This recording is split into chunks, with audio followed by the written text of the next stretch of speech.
आप खुद एक ब्रोकर चलाते हैं, हाँ। आपके हिसाब से क्या वाकई में एक्सेसेस हो रहे हैं एफएनओ में? पहले तो इस पर बात हो जाए। क्लाइंट का कोई कंप्लेंट नहीं, ट्रैक में कोई कंप्लेन? कोई कंप्लेंट नहीं। सब कहीं कहीं से आता है कि भाई 90% लोग लॉस कर रहे हैं, 75 95।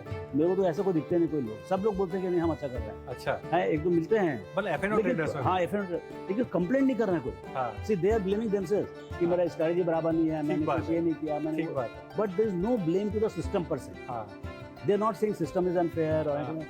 मतलब आपको फ्रैक्शन कॉस्ट ही नहीं है सिस्टम में, हाँ, बहुत कम थिन मतलब ब्रोकरेज या कॉस्ट में आपको काम हो रहा है। तो customer client is not blaming anybody, okay, but आप बड़े अथॉरिटी हो, आप सरकार हो, आप रेगुलेटर हो, you have to guide the market where it has to go, you know, कि किस लेवल का एफएनओ सही है। वो आप अथॉरिटीज हो, आप डिसाइड करो, मतलब मैंने कि भाई हाउ डू आई, जैसे आप जो भी सोच समझ के कमेटी लेके आएगी हाँ, हाँ, जिससे कंट्रोल हो जाए, सो दैट, हाँ। क्योंकि ये जो रिवोल्यूशन चल रहा है हाँ, वो डिस्टर्ब नहीं होना चाहिए। Actually it is nothing, it is only the retail inclusion into the stock market हाँ। Which didn't happen for 75 years, it is happening for last 4 years now. मेरे को लगता है इस स्पीड से करीब 7 8 10 साल तक ये चलेगा, ओके। जब तक 500 मिलियन कस्टमर बेस नहीं हो जाएगा। अभी हाँ। हमारे पास जो 40 था 2020 में, वो 162 तक पहुंचा है। 3 से 4 मिलियन पर महीने आ रहे हैं। 500 मिलियन कस्टमर बेस जब तक ना हो जाए तब तक ये रिटेल क्रांति चलेगी, ये रामदेव सर ने कहा है। 500 मिलियन मतलब 50 करोड़। अच्छा, अब मैं आपको एक नंबर देता हूँ। ये नंबर मुझे दिया था, मैं नाम नहीं बताऊंगा उनका, एक बहुत सीनियर रेगुलेटर ने दिया था ये नंबर मुझे। भारत में इस समय आपको पता है कितने लोग एफ ट्रेड कर रहे हैं? टोटल लोग जो ट्रेडिंग करते हैं एफ कितने लोग कर रहे हैं? 43 लाख लोग। 43 लाख इंडिया में एक्टिव एफ ट्रेडर्स हैं। उसके मुकाबले आपको पता है लूडो कितने लोग खेल रहे हैं, या ड्रीम 11 कितने लोग खेल रहे हैं? ये नंबर उससे कहीं ज़्यादा है। और लूडो और ड्रीम 11 तो मैं कहूँगा कि प्योर सट्टेबाजी है।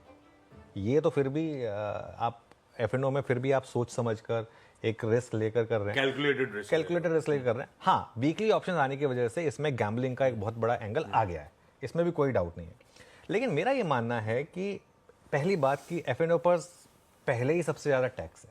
अगर आप देखें, जो एक एफ ट्रेडर है वो बेचारा सबसे पहले तो एसटीटी दे देता है, उसके बाद जो भी उसका गेन्स होते हैं वो पूरे के पूरे उसमें उसके बिजनेस इनकम में ऐड हो जाते हैं। लॉन्ग टर्म कैपिटल गेन्स 10% का है, short term capital gains tax 15% का है, चाहे आप कितने भी इनकम कर रहे हो।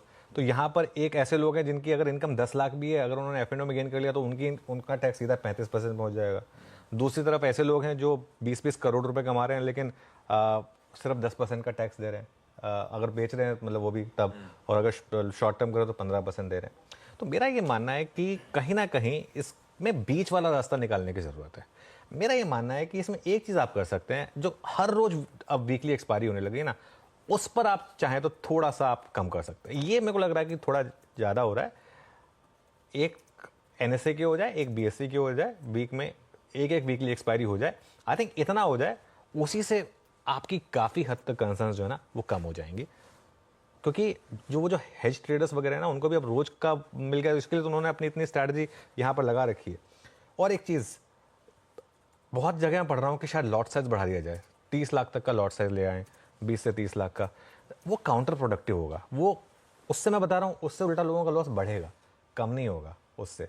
तो क्योंकि उसमें क्या होगा ना, आप एक लॉट भी लेंगे ना, आपका स्टॉप लॉस बहुत जल्दी ट्रिगर हो जाएगा, क्योंकि आपको डर लगेगा कि 30 लाख का एक अगर लॉट साइज है, एक सिंगल का लॉट साइज है, तो उसमें आपको डर लगेगा। तो इसके लिए ये थोड़ा सा मुझे लग रहा है कि और शायद काउंटर प्रोडक्टिव हो।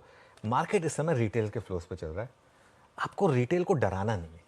हाँ, रिटेल को ये बताना ज़रूरी है हमको कि नहीं देखिए जो हो रहा है वो गलत, मतलब उसमें बहुत ज़्यादा लॉसेस हो रहे हैं और बहुत ज़्यादा ये इस चीज़ों को समझ के करने की ज़रूरत है। लेकिन एक जिसे कहते हैं ना, एक ब्लैंकेट उसको ये बोल देना कि नहीं अब आप नहीं डिसाइड करोगे कि आपको क्या करना है, हम आपके लिए डिसाइड करेंगे, वो आई थिंक थोड़ा ज़्यादा हो जाएगा। तो कहीं ना कहीं हमको इस चीज़ का डिसीजन लेना है। इसलिए मेरा ये मानना है कि बहुत जल्दी इस पर शायद डिसीजन ना आए, शायद थोड़ा और टाइम लगे, इस पर थोड़ा और कंसल्टेशन हो, उसके बाद इस पर कोई डिसीजन आए। आई थिंक मेरा ये मानना है कि बजट में ये नहीं आना चाहिए, आउटसाइड द बजट शायद इस पर कुछ हो, और वो भी मुझे लगता है कि सोच समझ के करना चाहिए। ये है रेगुलेटर की कंसर्न बढ़ते एफएनओ वॉल्यूम्स को लेकर। खैर मैम ने उस प्रेजेंटेशन में नंबर्स भी रखे थे। 2018 में जो इंडेक्स ऑप्शंस के प्रीमियम थे 4.5 लाख करोड़ रुपए थे और 2024 में बढ़ते बढ़ते वो 4.5 लाख करोड़ के 140 लाख करोड़ रुपए पहुंच चुके हैं। खैर, लेकिन हाँ, इसको पर्सपेक्टिव रखना है। सिर्फ एब्सोल्यूट नंबर देख के आप डर जाएंगे, लेकिन कितना पेनिट्रेशन हुआ है वो मिनिस्क्यूल सा नंबर आज भी नजर आएगा आपको। हाँ, इन्होंने कंसर्न हाईलाइट करे थे, ऐसे ही शक्तिकांता दास सर ने भी, आरबीआई गवर्नर भी कंसर्न हाईलाइट करे। उन्होंने कंसर्न हाईलाइट करे जो सिग्निफिकेंट पैसा बैंक एफडीज की जगह अब म्यूचुअल फंड्स की तरफ जा रहा है। तो रेगुलेटरी कंसर्न्स तो बने हुए हैं, देखते हैं किस तरह के अब एक्शंस आगे आएंगे। बैंकों को चाहिए कुछ और करो, मतलब भाई अट्रैक्टिव करो। मेरे एक बात बताइए, मैं तो खैर करता नहीं हूं, तो मैं एक एग्जांपल के लिए बोल रहा हूं। मैंने पूरे महीने काम किया, मेरे को एक सैलरी मिली, मैंने उस सैलरी पर सबसे पहले टैक्स दिया। उसके बाद वो जो बाकी का पैसा है ना, वो मेरा डिसीजन है कि मैं कहाँ दूं। अब बैंक मुझे बोल रहा है मैं आपको 3.5% दूंगा, मैं रखो अपना 3.5% अपने पास। मैं 3.5% लेके मेरे को हो क्या जाएगा। उसके बाद मेरी मर्जी है, मैं एक ऐसे इंस्ट्रूमेंट में जा रहा हूँ जहां मुझे लग रहा है कि मैं 15% बना सकता हूँ, हो सकता है 15% गंवा भी दूं, लेकिन वो मेरा डिसीजन है। उसके बाद अब वो आरबीआई गवर्नर की मैं रिस्पेक्ट करता हूँ, लेकिन ये सब चीजें जो है ना भाई, बैंकों को बोलो आप कंपटीशन करो। बैंकों की खुद की भी तो ब्रोकरेजेस हैं भाई, वहां से भी तो उनको इनकम आ रही होगी। ऐसा तो नहीं है कि उनकी खुद की ब्रोकरेजेस नहीं है, सारे बैंकों की ब्रोकरेजेस हैं, तो वहां से भी तो इनकम आ रही है, फी इनकम वगैरह वहां से भी तो आ रही है। तो क्या सिर्फ हम सिर्फ डिपॉजिट इनकम को क्यों देख रहे हैं, हम सिर्फ ट्रेडिशनल इनकम को क्यों देख रहे हैं बैंकों की। हम और रेवेन्यूज निकालिए। यूएस वगैरह में तो कई इंटरेस्ट रेट 0 होता है। वर्ल्ड का हाईएस्ट एनआईएम भारत के बैंक एग्जैक्टली सबसे ज्यादा एनआईएम कमाते हैं हमारे कम करिए ना एनआईएम अपना। हाँ, 3 अब आए लाइन पे, पहले तो दरें बढ़ती हैं तो हमारे लोन पे इम्प्रॉम्प्टू बढ़ा देते हैं, और हमें जब घटती है तो हमें पैसा देना पड़ता है घटवाने के लिए। याद है आपको? सबसे ज्यादा प्रोटेक्टिव एनवायरनमेंट, एग्जैक्टली सबसे ज्यादा प्रोटेक्टिव एनवायरनमेंट में है बैंक्स। इतना अच्छा 3.5। असल में दिक्कत क्या है कि उस मार्जिन की ना आदत लग गई है, तो इसके लिए अब अगर आप वो बोल रहे हैं कि उस मार्जिन पे हिट हो रहा है, तो आपकी इस तरफ भी तो इनकम बढ़ रही है ना। आपकी जो स्टॉक मार्केट की सब्सिडरीज हैं, सबकी स्टॉक मार्केट की सब्सिडरीज, उनका भी तो रेवेन्यू और इनकम बढ़ रहा है। आईसीआईसीआई बैंक फॉर एग्जांपल, उनकी आईसेक को वो रिवर्स मर्ज करके अपने उसमें ला रहे हैं। क्यों ला रहे हैं भाई? क्योंकि वो दिख रहा है कि वहां से बहुत प्रॉफिट आ रहा है। तो इसके लिए ये मुझे लगता है कि ये कोई आर्ग्यूमेंट नहीं है कि भाई वो लोग डिपॉजिट की जगह स्टॉक मार्केट, लोगों का पैसा है, उनकी मर्जी, जहां डालना चाहते हैं वहां डालें। टैक्स पेड पैसा है, उसके बाद उनकी मर्जी वो कहां पैसा डाल रहे हैं अपना। पर ठीक है, रेगुलेटर के कंसर्न्स अपनी जगह, और रेगुलेटर के कंसर्न्स मतलब रेगुलेटरी एक्शन में तब्दील ना हो, उस पर वॉच आउट करने की जरूरत है। जहां तक कंसर्न्स है ठीक है। अच्छा, मैं ग्लोबल पे आऊं उससे पहले अपफ्रंट कमेंट्री में आपने एक बात छेड़ दी थी कैश होल्डिंग्स की, उसके बाद कहा कि आगे मैं एड्रेस करूंगा।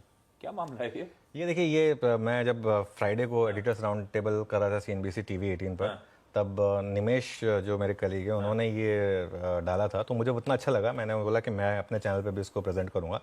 तो म्यूचुअल फंड की जो होल्डिंग है, कैश होल्डिंग, वो 6 महीने पहले 95,000 करोड़ थी, अब वो 1.25 लाख करोड़ के करीब हो गई है। और एक जो MK की रिपोर्ट आई थी, वो उसमें mutual fund by mutual fund डाला हुआ है। सबसे ज़्यादा परसेंटेज वाइज कैश पता है किसके पास हो गया? एक ऐसा म्यूचुअल फंड जिसको हम सब बहुत ज़्यादा रिस्पेक्ट करते हैं, पराग पारिक, 15% कैश हो गया है इनका। SBI म्यूचुअल फंड का 7%, HDFC म्यूचुअल फंड का 7%, ICICI म्यूचुअल फंड का 8%, क्वांट सबसे कम है 5% पर है, और एक दो हैं जिनका 18% तक पर है, वो थोड़े छोटे म्यूचुअल फंड है। अच्छा, अब इसमें क्या है, मैं क्यों मानता हूं कि मार्केट नहीं गिरेगा? क्योंकि गिरेगा कैसे? रिटेल का 20-20 हज़ार करोड़ रुपये हर महीना आ रहा है, और रिटेल ने उस दिन भी पैसा डाल दिया था जिस दिन ये रिस्क लग रहा था कि इलेक्शन वर्डिक्ट पर, रिटेल ने उस दिन पैसा डाल दिया था मार्केट में। ये रिटेल इतनी जल्दी से घबराने वाला नहीं है। हल्का सा बजट में कोई खराबी आ भी गई ना, उसकी वजह से रिटेल नहीं घबराने वाला है। ये रिटेल पैसा डाले जाएगा, आपको और SIP आता जाएगा, और बियॉन्ड अ पॉइंट फिर उसके बाद रिटेल म्यूचुअल फंड को बोलेगा कि भाई साहब, मैंने आपको पैसा कैश में रखने के लिए नहीं दिया है, मैंने आपको ये पैसा दिया स्टॉक मार्केट में डालने के लिए। तो फिर वो पैसा स्टॉक मार्केट में इवेंचुअली आएगा। थोड़ा बहुत FIs ने भी बाय करना शुरू कर दिया है। तो इसके लिए ये मेरा एक मानना ये है कि मार्केट बहुत ज़्यादा नहीं गिरेगा, इंडेक्स लेवल पे नहीं गिरेगा। हाँ, ये हो सकता है आशीष, इंडिविजुअल स्टॉक स्पेसिफिक लेवल पे करेक्शन, जो हमने ऑलरेडी शुरुआत कर दी है। आप देखें, अगर रेलवे स्टॉक्स, डिफेंस स्टॉक्स, कुछ और स्टॉक्स ऑलरेडी अपने हाई से पिछले एक हफ्ते में 15-15, 20-20% गिर चुके हैं। वो पहले भी होता है, आगे भी होता रहेगा, बीच बीच में सिस्टम में क्लेंजिंग आउट होती रहेगी, वो अलग चीज़ है। लेकिन ओवरऑल एग्रीगेट लेवल पे मार्केट का गिरना मुझे थोड़ा टफ लगता है। 15% कैश मतलब डिप्लॉयमेंट के एवेन्यूज नहीं मिल रहे क्या इनको? वही ना, या तो उनको डर लग रहा है या फिर उनको स्टॉक्स नहीं मिल रहे हैं उस हिसाब से, इसलिए इतना कैश हो गया। अब वैसे आज HDFC AMC ने भी अपने डिफेंस फंड में एसआईपी रोक नया पैसा लेना मना कर दिया। एसआईपी रोक दी। अब हमें एवेन्यूज नहीं है, हमारा करंट पोर्टफोलियो खराब हो जाएगा अगर हम और डिप्लॉय करेंगे। नहीं, अनुज जो कह रहा है एकदम सही बात है। $10 बिलियन फैमिली ऑफिस का रखा साइड में, अब जरा से नीचे लाओ आ जाएगा तुरंत, तो गिरेगा कैसे? पैसा ही पैसा है। चलिए, ये है इंपॉर्टेंट मुद्दे। अब आते हैं